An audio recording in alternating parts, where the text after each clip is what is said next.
Hello, I'm Lindley Gooden. Welcome to Market Forces webinar on the future for the water industry post-PR19, hosted in association with Vodafone. Now today we are looking at what PR19 and the increased use of markets and choice will mean for the water industry and its customers, with Ofwat releasing its draft methodology for PR19 in July and the Water 2020 programme helping to set out a new regulatory framework. There'll hopefully be much more clarity for the future of the water industry coming soon. There's obviously no doubt that this is a significant upheaval for everyone working in water, creating more competition and pushing water companies to change how they work. So we're here to talk through the changes that PR19 is likely to bring, what impact it'll have on your industry and how you can take advantage of that. Before we do, let's meet the fantastic panellists who will be helping us to understand PR19 and beyond. First of all, Ian Rule. Hello, Ian. Hello. Good to see you. Ian is Director of Wholesale Services at Anglian Water. He's responsible for providing wholesale services to retail customers, as well as water and water recycling services to 6 million domestic customers too. Ian has 20 years of experience within operations, customer service and regulation with Anglian Water. Good to see you today. Next up, we have Simon Oates. Hello, Simon. Hello. Good to see you. Simon has been a member of the executive management team at Southern Water for the past 4 years. He's recently taken up the role of Chief Customer Officer and has over 15 years of experience operating in senior management roles within government, independent sector regulators and 3 of the UK's largest regulated businesses, with a focus on corporate strategy, business planning and regulatory reform. Perfect. Good to see you today. Thank you. David Elliott, hello. Hello. David is the Group Director of Strategy and New Markets at Wessex Water. He has over 30 years of experience in the water industry and joined Wessex Water in 1985. David's held a number of posts over his career, including 20 years in operations. He was appointed a Director of Wessex Water Services Limited in 2007. Good to see you too. And last but not least, we have Liam Beard. Hello, Liam. Hello. Liam is Utilities Development Manager at Vodafone. Following the acquisition of Cable and Wireless worldwide by Vodafone, he moved into the Vodafone IoT division and has most recently worked on strategic transformation and smart utility projects on a global scale. He's currently developing solutions to support the transition to a digitally enabled energy and utility sector. Great to see you, Liam. Thanks to everybody and thanks to Vodafone for supporting our webinar today. Thank you. Couldn't do it without you. Okay, so we have, as always, lots to cover over the next hour with so many daily challenges for you and your customers, and you're bound to have your own questions and comments for us. So we want to give you the opportunity to put them right here to our panelists. If you're watching us live, you can send them in throughout the webinar, and you can do that either using the Twitter hashtag, which is PR19. Please do. It's public, let's talk about it, or the questions section right here on our webpage. We'll get to as many as we can towards the end of today's discussion. But let's start by talking about what Ofwat is likely to propose in PR19 and what this will mean for the industry. First of all, Ian, give us a rundown. What are the key areas that we need to look at in PR19? Sure, I think there are 4 key pillars for PR19. Firstly, great customer experience. Secondly, resilience, certainly ensuring how we secure water supplies for future generations. Thirdly, the principle of affordability, having great affordable services to all and making sure we address the most vulnerable in our society. And fourthly, innovation. Now, the overall outcome will clearly be a combination of those four pillars. Yeah. And I think one of the things we can say is it'll be different in different regions of the UK. And one of the challenges will be how do we balance the needs of future generations against the needs of current generations? Always difficult when future comes into this. Obviously, you have to propose for the future, you have to forecast for the future, but forecasting resilience for a long period of time, despite the trends and things that we know about, it is very difficult. That would be my main worry in what's coming up. It is, and I think one of the facets of our industry, it's a long-term industry, and some of the solutions we need to put in place, have lead times of 20, 25 years. So it's vitally important we start engaging our customers in these long-term debates around resilience. We're certainly in the east of England, we are one of the driest regions in the UK, a rainfall lower than Jerusalem, and the southeast is a massively growing region. and we face a real prospect. If we do nothing, in 25 years we'll be water companies without the water. Some of these long-term challenges, it's really, really vital we start having these conversations. And David, this will affect, in many ways, the way the water industry functions, but how? Well, I think let's start by actually thinking water is a system, not a utility. I mean, there are many, many different users of a water system. Water companies don't own the water, we rent it to some degree, we take it out, we treat it and we supply it to customers. But we use that water alongside nature, we use it alongside agriculture, industry. All of us to some degree have an impact on the quality and quantity of water we've got. And I think this PR19 is a real opportunity with the introduction of markets, looking at DEFRA's strategic policy statement, which is focusing very much on the wider catchment approaches, is to treat water as a system. And in any area, actually, the challenges are very different. So the challenges in the Wessex area are very different from the challenges in the east of the country.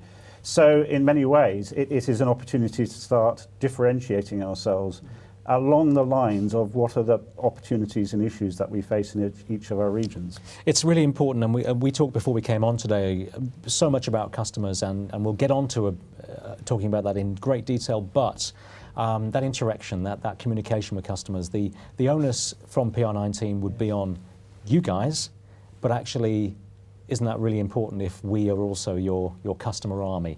And that we actually, interested in what our water usage is, how the related items, the things that we would buy in our everyday lives are related, and starting to look at the customer in that ecosystem, whereas actually we've just been receiving it until now. Simon, in terms of competition, how does that affect the water industry? That's a big issue obviously as well. Yeah, I mean, I think it's worth looking at the start point, and actually I think the sector's got a good foundation. Whilst we are monopolies and we don't have a lot of competition in the sector at the moment, there's a real diversity in the supply chain, and many of us use a whole range of different outsourced service providers that I think bring different perspectives and different, more efficient ways of delivering into our sector already. But we know that in addition to the 4 themes that Ian's already set out, that Ofwat is really turning up the dial on ambition in this review. So I think we're going to have to look even harder outside our sector and how we can shortcut bringing new ideas in by really partnering. And Liam, obviously, competition is so important. The partnership, the approach to partnership, which has affected other industries, it's here now. Absolutely, yes. And there's a very clear intent within the PR19 structure to introduce competition in a number of different ways, both within the timescale of the pricing regime itself, through the introduction of additional markets into the sludge market and also into water resources, into investment in large-scale infrastructure, but also into the construction of the water companies' business plans themselves, and also into, as you'd expect, into incentives through the lifespan of the fixed pricing regime as well. Do you think partnerships and competition, because that will bring partnerships, is one of the more important things to focus on right now? Absolutely, yes. And partnerships in areas that perhaps aren't as immediately obvious as people may have looked at previously in the past. Yeah. Simon, back to you. Water 2020 is on its way, clearly. The clue's in the title. How will that affect, affect us, customers, but also the industry itself as a whole? Yeah, I mean, I think in terms of customers, clearly customers' expectations are constantly increasing. They get great service from a range of different retailers, and the water industry needs to step up. We're not where we want to be at the moment. Even the best in our sector are not really going toe-to-toe with the best in the broader economy. So I think you will see companies really upping their game, and as David and Ian have said, I think that will lead to some real differentiation and diversity coming into our sector. But I think some of the other broader challenges facing our industry, such as kind of water stress coming from climate change, will also mean that customers get to be much more active participants in the way companies run themselves and take ideas out to the customer base to shape them. Ian, you're nodding with that. Yeah. Yes, no, absolutely. And I think one of the things PR19 does do is gives companies the opportunity to have quite in-depth conversations with their customers to talk about some quite difficult and long-term concepts. We already talked about the principle of resilience, but I mean, I totally agree with Simon. I think our challenge as an industry is to ensure that our customers are active participants in the service, and certainly in business, water companies have to absolutely raise the bar on customer experience. I think our customers don't experience, or Anglian Water customers don't experience the service that Southern Water or Wessex Water provide. The benchmark, all our customers use is the benchmark of what's great experience out there, and that really is the challenge for the industry. David, it comes with challenges, so many challenges, particularly when actually as a customer, and I'm a customer, we're all customers outside our daily work.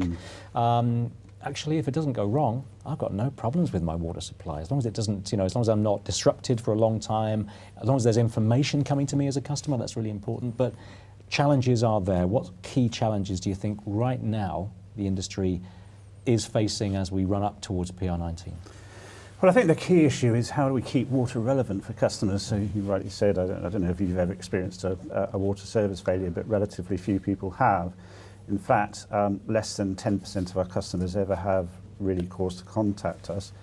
And the vast majority of those contacts are on administrative things like, them moving house, or they've got a query about their water bill, rather than a service failure. So for many customers, actually thinking about water on a day-by-day basis in their busy lives, it's possibly something, actually, if it's working, I don't want to be bothered by it.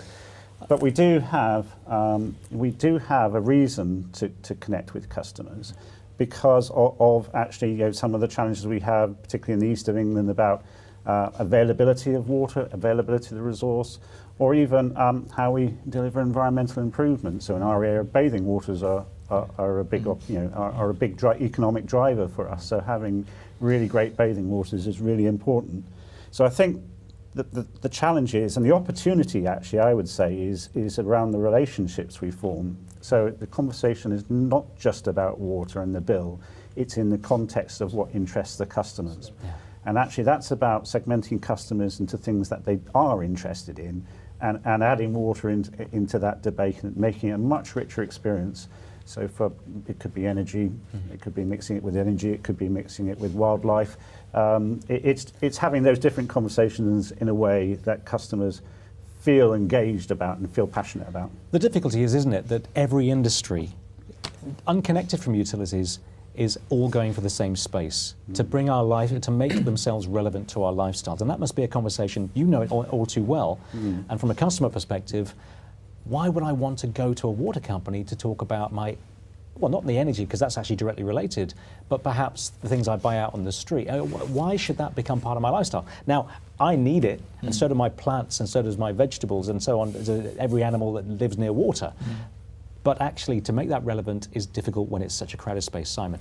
Well, I think you actually hit on the opportunity for the industry, because actually water is at the base of pretty much everything we do in our daily lives and everything we produce. So that kind of smart TV we've got our eye on at Christmas, you couldn't manufacture that without water. The population growth that we're likely to experience within the southeast and the eastern region, we can't service and meet that population growth, build the houses, the broader infrastructure without water and being able to connect those properties. So I think we've got a huge opportunity to bring to life. Water may be low cost, but its economic value is absolutely phenomenal, and really get that appreciation. So there is an education amount, but it's also then having the two-way conversation with customers. How do they want to shape and participate in the way that we are stewards of this fantastic natural resource? And the positives too, the related parts of your industry, the ones, things like, whether I use a water bottle today, or whether I do invest in the right types of water, or I do help people who need cleaner water. Those things are a choice that I can perhaps make. Not always our luxury as customers. We may not have the money to do different things with our money in the same way that we'd like to, but actually there are so many related items that could be directly relevant. Do you think, Ian, that our experience of the water industry needs to change or will change as a result of PR19? I think we'll see the ongoing movement of water becoming more relevant to people's lives. I think in terms of the challenges we face as companies, but also the challenges we face as the UK. We take the principle, we take the problem of climate change. Water is absolutely at the heart of that, how we manage the water cycle, and water companies are an absolute key player in that.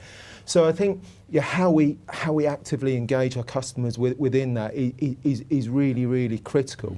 Probably going on from what Simon says, I think there are probably two ways two ways to do that. I think that there's the prospect of actually going to customers rather than making customers come to us.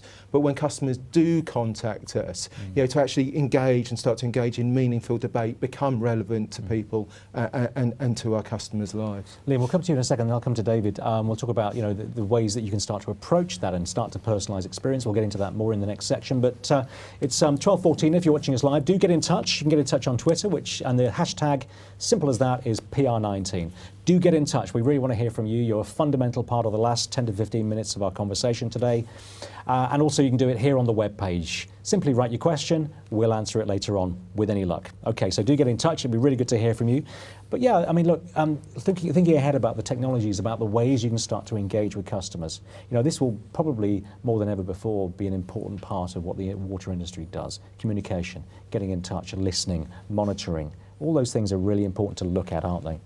They're very important. I think one of the key areas around technology that has really come to the light in the last 5 years is the ability to get more information on a basic level from more places at a cheaper rate than ever before. And this is relevant across utilities, not just the water companies. There's been the development of technologies such as low power wide area, which is almost purpose-built, though, for the water environment. Historically, it's been very difficult to budget in successfully to get to sensor points and assets, potentially offline assets, which obviously makes them very inefficient, and it doesn't give you real-time information, hence it leads to poorer customer service ultimately and lower efficiency. The introduction of technology such as narrowband IoT, which is the Vodafone's flavour of low power wide area, means you can get to more places more cost effectively, more reliably, and develop a much greater visibility of your assets and therefore be more responsive and more useful to your customer. It's true in so many industries, that flexibility, that ability to use competition in a positive way, to kind of lift the lid on the way my big business works. And you know what? I'm going to test and learn. I'm going to start to bring in ideas, innovators. Is that the way, do you think, Simon, that the industry is going to have to, but also embrace in terms of the next steps? Yeah, absolutely. And if I take a kind of example within my own company, within Southern Water, we've got about 90% of our customers on a meter already. Not all of those meters are smart meters, so they don't provide daily usage updates to customers. So we're looking at getting out there in the next 3 to 4 months and starting pilots to see if we can put some daily usage readers, loggers onto meters. How will that start to enable customers to interact with us, and what's the richness of data we can get, that they can get, and then what direction can we take that into the benefit ultimately of our customer base? David, yeah.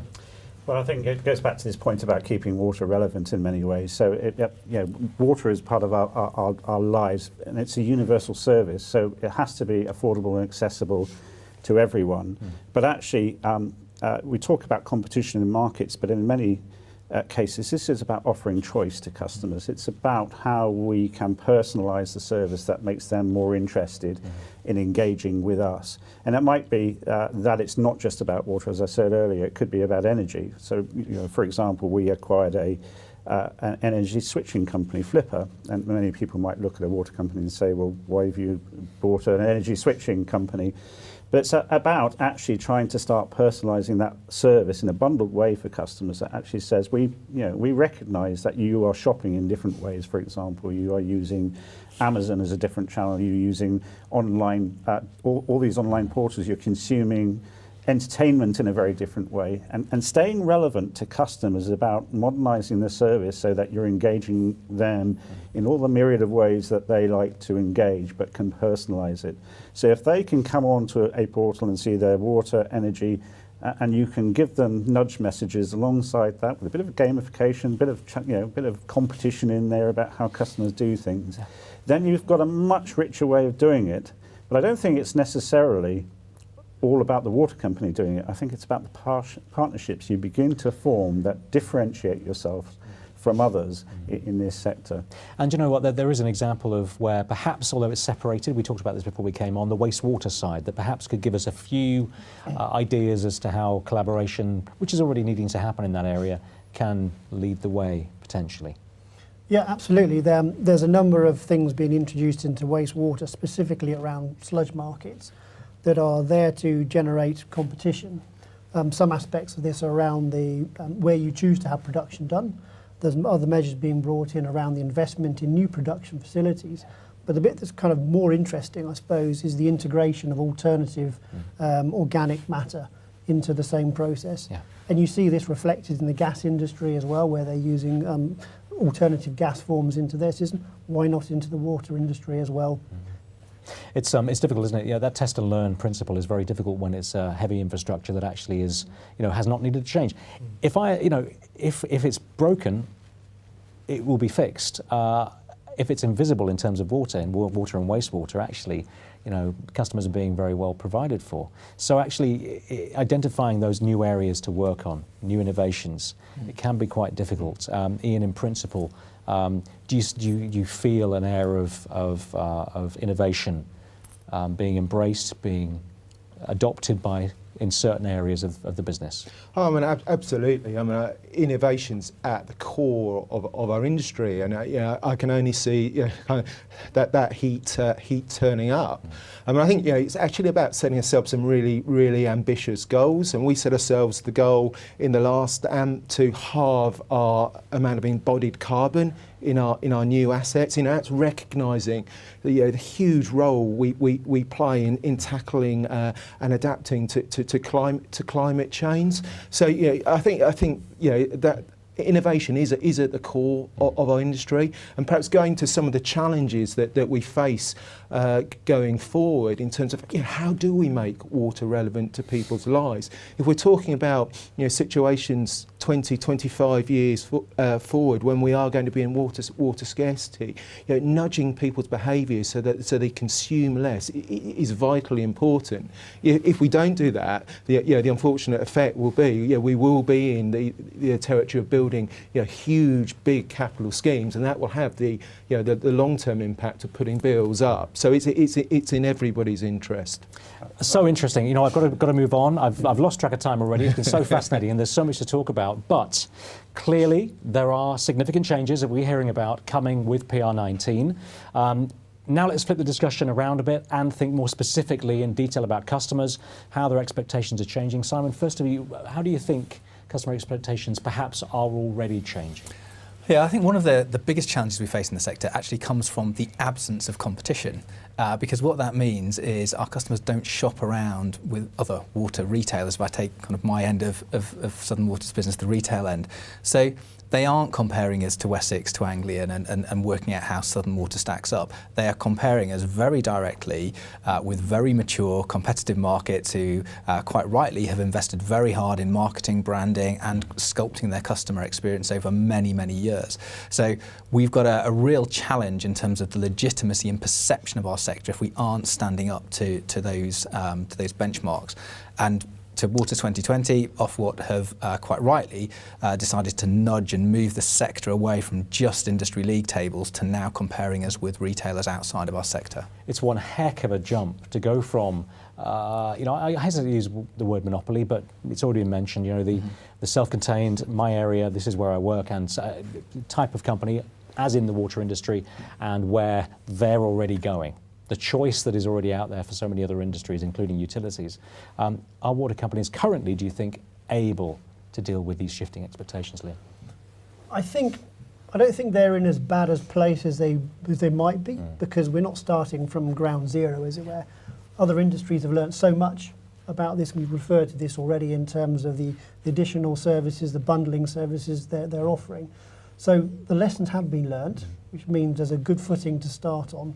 And in following that approach by offering more relevance, certainly more personalised relevance to individuals, to consumers, and applying technology where necessary. I think it's a key thing to recognise that moving forward, the individual, the water company, the asset, the field force, they're all going to be interrelated. So ultimately we will get to a point where this is ecosystem of things that are informing each other, and that's the sort of the lesson to be learned there. Well, in terms of that customer relationship, David, yes, PR19 is going to change the relationship, but it sounds as though actually There's a lot of work, so much work being done already in terms of the importance of the customer relationship, which is really, really the place to start. But personalisation, you first mentioned the word. It's a word we all know only too well. How can personalisation start to improve that relationship? Well, Ofwat are very keen, and it's embedded in their approach to ODIs and upper quartile performance. So in a market, those better performing companies that are more engaged with their customers are going to get more customers and will benefit financially from doing so. And Ofwat are keen to mimic that in many ways. So then they don't want to reward mediocrity. They want to ensure that customers are getting the service that the best possible services, and if they're not, then there needs to be some sort of remediation, whether that be a rebate, or they call it penalties. I'm slightly nervous about the word penalties. But I think actually the key to this is not thinking that the water company in a vertically integrated way is the solution, because I think actually we are water companies. And actually the personalisation comes from the partnerships you form with other companies about offering services that give customers true choice. So they may wish to personalise their service around a particular theme, but they may not to. They may want just to deal with the water company, but in many cases they may want to bundle their water bills with their energy bills and their insurance bills and all the other things that they do in their household. That offers different ways of how they can be engaged with. And I think it's about those partnerships we start to form as a sector, which will start to differentiate the way we do things nationally.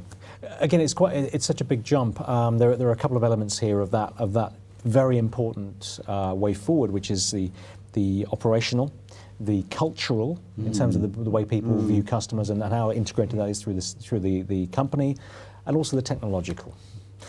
Together they work really well together, but it's very difficult for them all to work in the same direction. Is there any ideas in terms of the training, perhaps, or the way that people work? Any thoughts, Simon? Well, I was actually going to add another theme in as well, which is how can we add in to that personalisation of the customer experience something that supports the kind of preservation of providing the raw service. We've talked about water scarcity, climate change. So one of the things that we're looking to do is how you marry the two. So we're looking very hard at different pricing options, pricing bundles that would encourage customers to use water more wisely, and that they would get a benefit directly for that in terms of lower bills, but clearly it would help us as a company because we're in an incredibly water-stressed area needing to support some very significant growth numbers within the southeast region over the coming years. Any other thoughts on how you can improve the way you work in terms of getting that customer engagement, but also the staff, the team engagement? Yeah, I guess a lot of the information and things we've talked about is about how we gather information, how we master information, how we as an industry embrace the big, I suppose, one of the words, the big data agenda at the moment. And I think there's a question of agility. It certainly comes to understanding your customers, being relevant to them. Understanding how customers want to interact with you, and it does come down to that collection of information. I think it comes down to a mindset as well around agility. I think that's something that the industry absolutely needs to learn. David, yeah, just to jump in there in many ways. Going back to your question about what does it mean for staff and the skills in the sector. We've been an industry that's been largely utility for 30 years since we were privatised, nearly 30 years. And we were privatised with an imperative, which at that time was to build assets. So a lot of our embedded approach to dealing things is about managing assets, managing resource, and the science around it, with a utility customer service veneer on it. And actually, what we're seeing now is the need to have a whole host of different skill sets going forward. And around customer engagement, around the digital arena, around retail.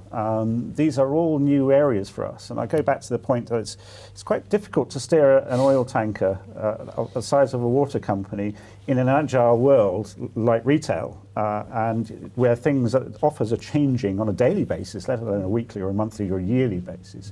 So I think it will come back down to how we structure ourselves as companies in many ways. So Wessex have elected to separate themselves into a group of companies. So you've got your wholesale business, which owns the assets and is delivering the sort of wholesale services, but then you're seeing these other hosts of companies appearing, like Flipper, like Entrade, like Water to Business, which are then personalising that service in a relevant market, and we're employing people who are skilled in that particular market to make that experience richer. The great thing is that if, for instance, financial services can move that ship around, and they've done that, they're doing that right now, then absolutely an infrastructure-heavy industry such as water and wastewater can do that too. That's an important lesson, isn't it? And something that actually should hearten people, at least stop the resistance to making it customer focused. It's not just soft anymore, it's really important to our business. Simon, yeah. I was going to say, and I think absolutely right, and I think it is that you mentioned in your question that the mindset. I think one of the things that to become on the internet as well about big data that we've looked at is we don't have to do everything ourselves. So, customer insight. Well, if we work with some of the partnership organisations in our region, I'm thinking, in the South East region in particular, we have people like the South Downs National Park, RSPB, the local Wildlife Trust. All of these organisations have fantastically rich data about our customers, and having that sharing of data means that we can get to some of these answers very quickly. And that's just a very small micro example of how we need to change as companies. We don't have to go out and do all of that proprietary research ourselves. Without going into too much detail on the types of data, what headline, what kinds of data? Internet of Things, clearly very important in terms of understanding customer behaviour and customer likes and their sentiments and so on. What key bits of data, areas of data do you think are particularly relevant to water, or indeed, if it becomes a lifestyle process, a lifestyle service that doesn't just involve water, how can you use data? What sort of data is useful? I think it's fundamental to be clear on the business objectives or outcomes you're looking for, because there is an enormous amount of data, and the biggest challenge is working out which bits are useful. So turning it into value is imperative. The options, though, are enormous, whether we're looking at predictive analytics, whether we're looking at trending. Maybe it's to do with welfare. Some of the things we'll talk on a bit later on is around how you can be both non-intrusive but valuable to the consumer at the same time. So as well as that, you're obviously looking at things like asset efficiency, outage management and rapid repairs and that kind of thing. So it's just making sure you're focusing where the value is for it. David, first of all, wouldn't that be great if you had all that data and monitoring sewn up? Well, we've got tons of data, absolutely tons of it, and sometimes I think your point was spot on. It's actually the real trick here is understanding how you use that data intelligently and start to change the way you can deliver your services to be more effective, more efficient, and more relevant to customers. So, for example, we have a lot of information about environmental data, about river water quality, about the quality of water in the environment. Going back to water as a system and Internet of Things, in many ways, agriculture has a big part to play in the quality of our water. In fact, and that was, we set up a separate company called Entrade, which is focused on this Internet of Things, because what it's trying to do is just look for opportunity and cost. So for us, it costs us about somewhere between 20 and 50 pounds per kilogram to remove nitrogen from water. In some water bodies, we've got to remove 600 tonnes. Agriculture can do it for £2 per kilogram.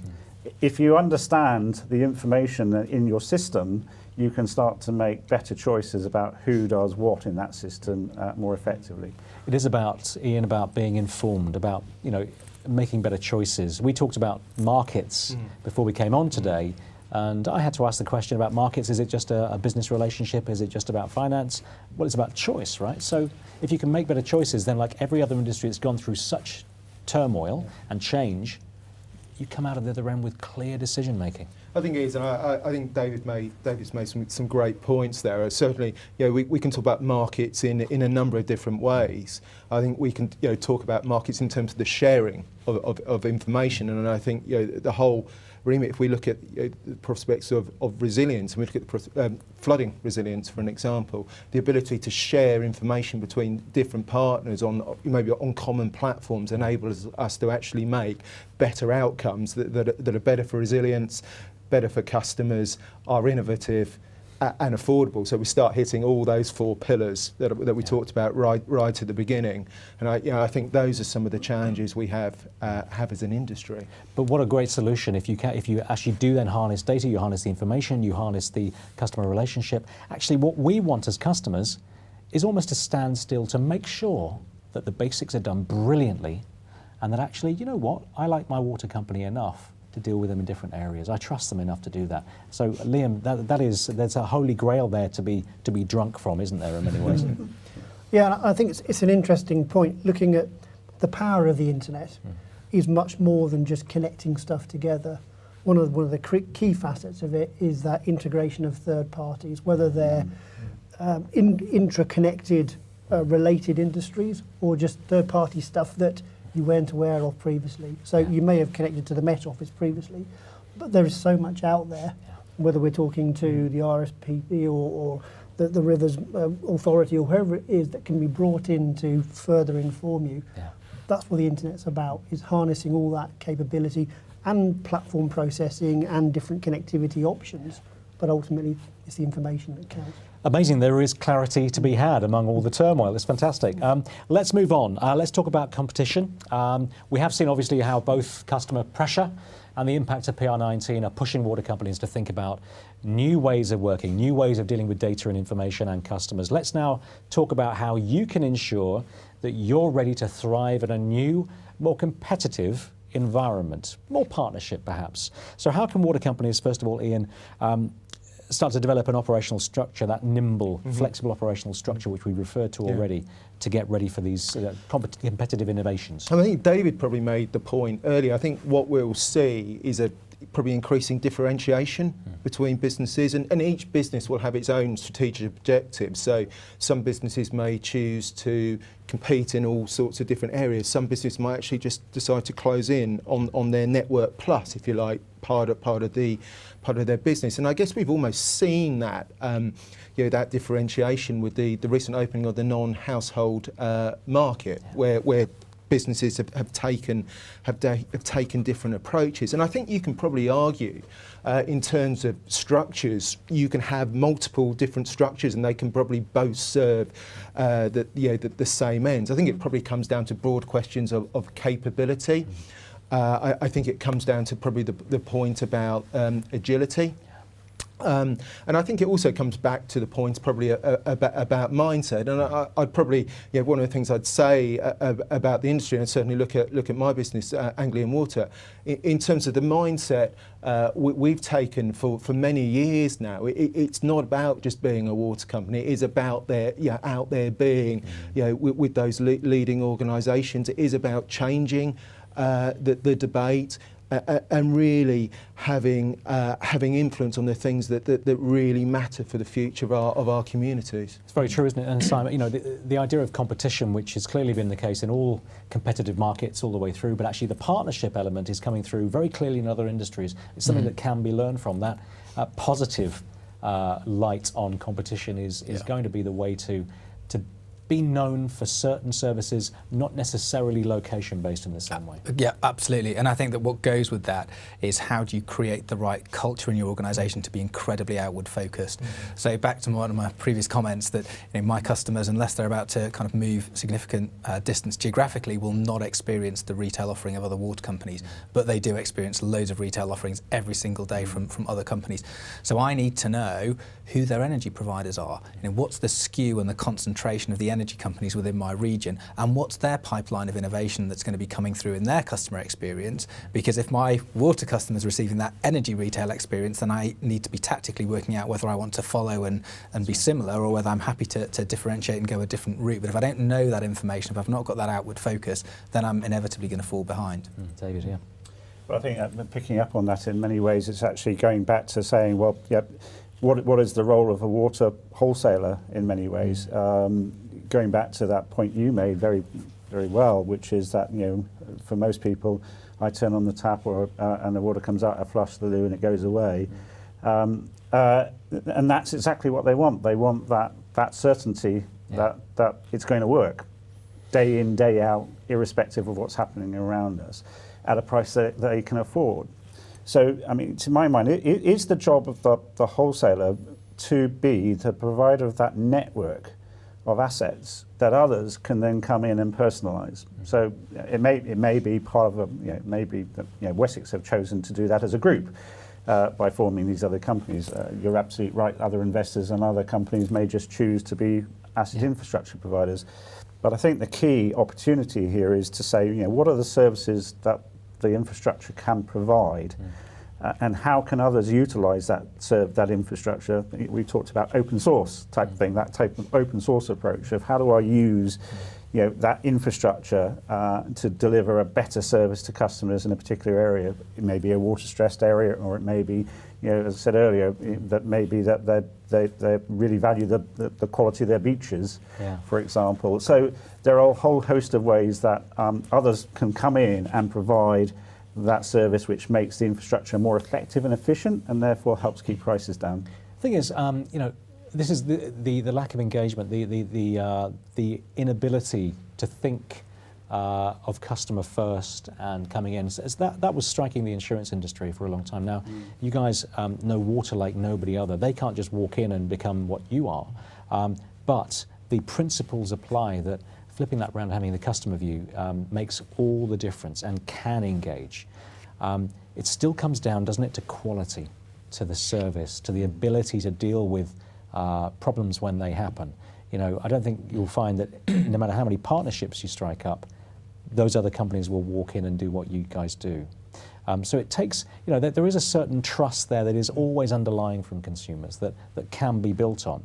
Do you think realistically that we as consumers will start to work with you guys or be more interested in what you're doing to develop our lifestyle from your corner rather than, say, Amazon? Other retailers are available. Do you think we'll go to the real estate? Do you think there's a chance that we actually will come to you for everything home related? Just from the outside looking in, Liam, with all the clients that you have, do you think that there is a reliability in terms of water? We want clean water, we want those services, that this could be the place that people come to for, say, everything home related? I see no reason why not. I think water companies have an inherent level of trust from their consumer base. Water is, as we've all obviously acknowledged, an absolute fundamental part of life. People's interest is certainly more around their impact on the world these days, their impact on the environment, impact on carbon emissions. Water plays a massive role in that. So having the ability to understand the life cycle aspect of what they're consuming, including water but other things as well, is of interest and relevant to consumers. And this is, it relates to, but is not necessarily entirely linked to what they're paying as well. So having that knowledge and that information allows them to live a particular lifestyle in a way they want, which is again is an element of freedom and choice for them. I went in with the customer, the domestic customer route there, but it does apply. If I get a good deal, if I get good information, if I have a good relationship, then of course I'm going to go back there and ask a question about my further services. It's really, if there's a trust there, that's certainly applied to financial services, it's coming in. There is an underlying trust there. Let's just briefly talk about the whole value chain. Simon, how can you empower not just your people within your company, but also the people across the value chain to work with customers, to share your values, to have a great partnership? I think it's back to that outward focus. I think we sit at the centre of this kind of water ecosystem, I think was the word David kind of used very, very well early on. And therefore I think it's really important that we get out there, and as we're laying the foundations for our plans for 2020 and beyond, that we really create the right quality of network amongst the rich stakeholders that we need to help us co-deliver. Because unless we've got those networks in place, we don't quite know what information flows we are or aren't missing, and they're therefore building our plans going forward. So the first step for me would be kind of getting out there, being and making sure that my company is right at the forefront of building those networks going forward. And we talked about resilience, which was such an important thing. Clearly that's fundamental in terms of infrastructure to how we cope with disasters or problems or lack of supply or higher population in the future. But in terms of innovation, how do you start, Ian, to bring in, yes, the technologies, the ways of working, the innovations into your organisation and your value chain? How do you start, right now, how do you start to do that? Do you have to just basically get the business case sorted out, get the board involved? Do you have to think about what my business does best and which areas now my customers might be interested in? How do you start to approach that next stage of innovation? I mean, I think there's a mindset probably question around innovation. I think the point about creating long-term partnerships, certainly in terms of, I think the world we're moving into, the digital world, the information world. I think we'd be naive to assume that we had all that information and all that talent internally within our organisations. I think there is the need to create these long-term partnerships with organisations who have been through some of these journeys and get some of that great talent into the water industry. If I'm honest, I think that's the way to go. But I do, I probably agree with Simon and David. It is very much about maintaining that outward-facing approach for the industry and for our businesses. Yeah, Liam. Yeah. It's an interesting point you made there. What I've seen across all of the utility sector is the introduction of third parties. So the innovation and the novelty of it actually coming from people who perhaps were never involved with the utilities in the past. So the people who are doing the clever analytics platforms and the number crunching and this kind of thing are perhaps from the IT sphere, or perhaps they're data scientists, but they weren't utility specialists. But they're the people we're relying on now to provide that really developed intelligence. Absolutely. I mean, I do think, from the perspective of the industry, we've got a great proposition. We're providing a service that's vital to life. The whole prosperity of our communities is based upon having clean, healthy water, a prosperous environment. And certainly what we're finding is we're able to attract these kind of individuals increasingly into our business. Now, whether it is through long-term partnership arrangements or actually attracting talent direct from universities. Is that really happening? Because water is a staple of life. It feeds into everything we do. But is it the sexiest place to work? We've got to ask that question. I would say so, but you would say so. I've been in it for a long time, but I think it goes back to actually the conversations you're having with others. We are a sector which, as I said earlier, has grown up in many ways and evolved primarily around infrastructure provision and services around that infrastructure. But actually go back to thinking, taking a look out and saying, water is going back to water as a system. Keep saying it, but it is. It's rich in all in its biodiversity, its environment, its users. Every area is different, and actually, there's some really interesting ideas going on out there. And the key to this is spotting the opportunity, and then having an organisational structure which allows you to go for that opportunity and exploit it and see where it goes. Innovation, it doesn't always work.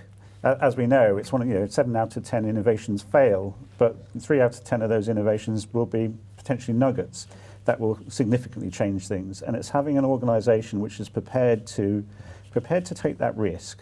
They may not do it within the normal wholesale business. They may decide to put the risk outside of that, and thereby earn higher returns when it does actually pay off. Because that's the opportunity, is actually about creating those vehicles for it's the model of success in business, isn't it? Liam, yeah. I was just going to agree absolutely. I think it's clear that the more that the industry develops towards innovative, interesting development, the more attractive it becomes for people to come in, the more attractive for the right people to come into it. Absolutely. It should no longer be, any of the industries shouldn't be industries for people who want an easy ride. We want people to be sparking, to be generating the new ideas, and we've seen it already in similar sectors. So it's good to see that the potential certainly there within water. And I think it's that connectivity or kind of interrelatedness of our industry with so many others that means that I think we've got a good platform. So I don't think it is seen yet as the most exciting, but I think we should be able to get it there over the future.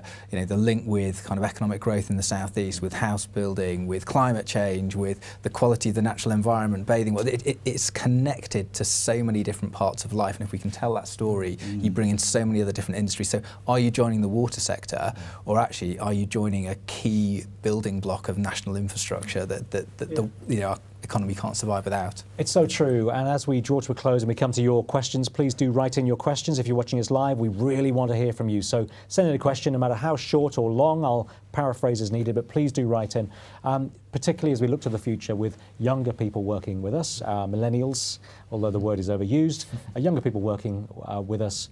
It's not only important to have communication, really clear, good communication, and for people's ideas to be adopted by your organisation. That's fundamentally important, but also the division between life and work for anyone working within any modern company has become blurred. I want my principles to be applied and my ideas to be applied across. So actually, these applications, the communication with customers and with people working with you, that's going to be fundamentally important as we go forward. I think it is, and I think it comes down also.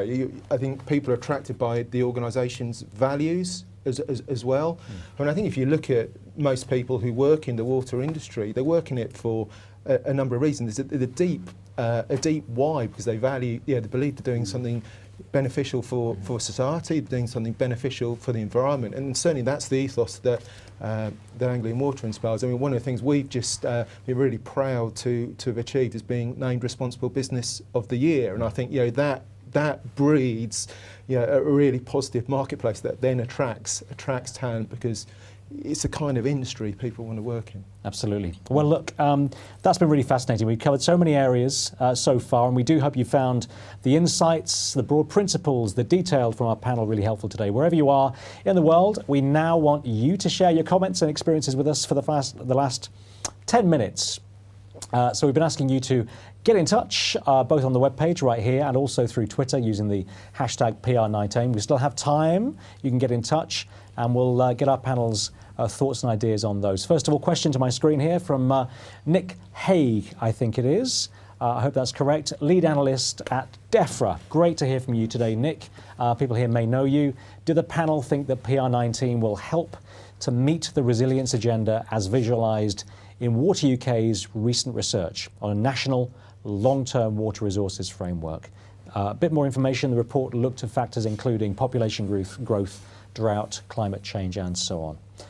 Any thoughts on that? I mean, I think it's a great question, and I think I'll probably go back to some of the things I said right at the beginning. I think the balance for PR19 will be how do we balance the needs of future generations, which was a lot actually about what the Water UK report was looking at, with the needs of current generations. Now, I think what wouldn't be a great outcome if we kicked all those decisions down the road another 5 years, because what we would be doing is storing up significant issues for future generations. I think one of the interesting prospects will be Ofwat's already been on record as saying they're expecting a decade of falling bills. How does that work with that long-term resilience debate? I think that's an interesting question. Any thoughts, Simon? I mean, to kind of answer the question directly, I think it will. I mean, look how many times we have actually used the resilience word, even in this kind of short discussion. So I think the sector has always looked at it. I think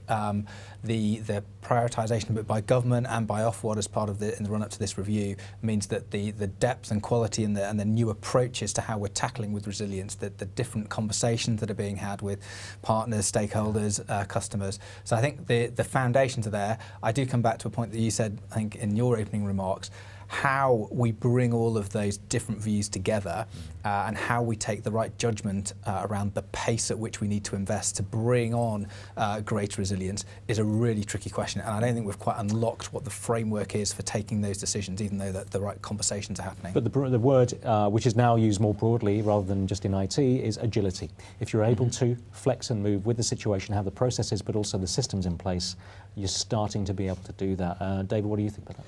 Well, I think in many ways, actually, DEFRA themselves spotted the opportunity here, because their strategic policy statement is all about long-term and about system thinking, and then about how you use markets to optimise the system. And the key to this is our planning needs to be looking at saying, are we that to ensure that we're not consuming things in a way that is degrading the system. In other words, we are progressively mortgaging the future by consuming everything today.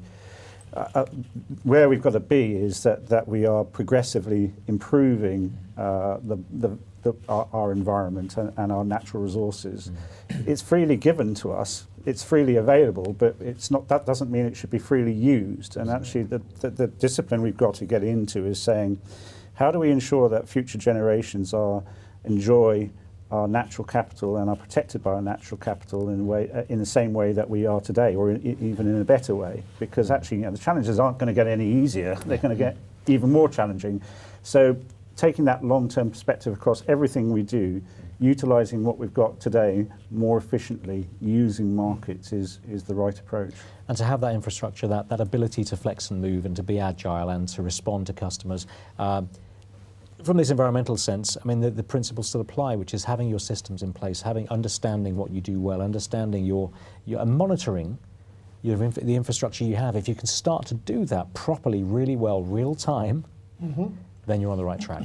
Absolutely. And the phrase that I thought I picked up on most there was around, it's not an immediate hit. Yeah. It's not something you can do on day one. There is so much that should be done and can be done. It's about targeting those things that are most important and have a long-term view, because it's going to take a while to do it, and it covers so many different areas, and there's obviously a limited budget for it as well. But the ability, the technology is there to support it. It's just a matter of prioritising which bits are done first and which is going to be most effective. I'm going to bounce through two more questions very briefly. We have Grant Wordsworth. Similar question, I think. Quality manager at Affinity Water Wholesale. Post-PR19, how do the panel see the potential increased water demand through the housing developments and climate change influencing the competitive market prior to PR24 evolving? So let's just very, very quickly, probably just one or two, competitiveness, the actual market, the partnership market. Is this going to drive the competition? David? Well, I think in many ways we're already starting to see the signs of that. So new development is, there is a real opportunity for us to grab new development and deliver it in a way which improves the efficiency of how we consume water services, whether it be for drinking water purposes or even wastewater. And going back to the fact that actually that doesn't necessarily need to be delivered by the wholesaler themselves. There are other companies that already exist out there that do exactly that, like Albion Water, which is an inset services provider. It focuses on reducing the per capita consumption of the developments it serves. Yeah. And the idea should ultimately be that actually it's not necessarily in competition with the incumbent wholesaler. It is, if that development can only utilise off-peak capacity in the network, then it is making the network more efficient as well as delivering a better service to customers. We need to move on to the final question very quickly.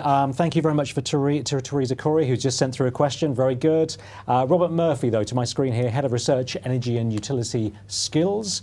What do the panel think of the workforce renewal challenges for PR19? What can employers, both individually and collectively, do to ensure they have skilled workforces that they need? I'm going to just very quickly, very briefly, what do you think, Simon, in terms of getting the good people in?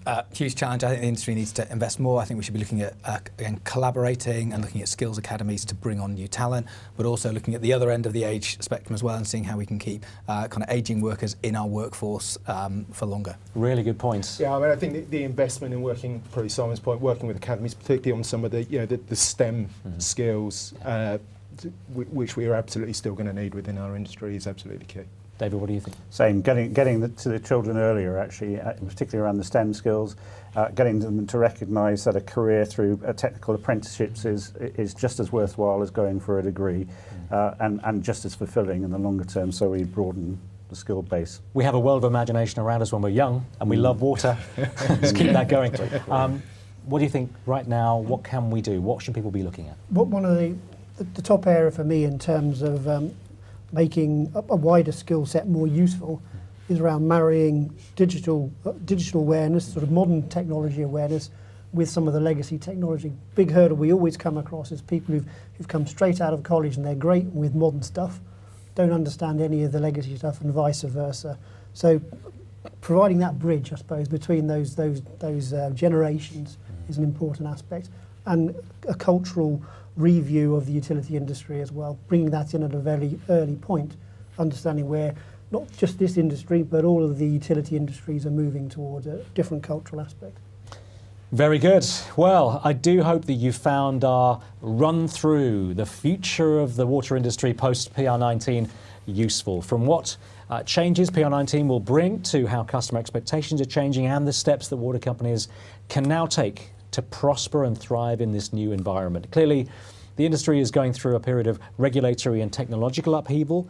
There are big opportunities though, lots of lessons to learn and also great challenges for anyone working in the industry. So it's vital to start thinking right now, if you can, about how to get ready to compete when PR19 comes into force.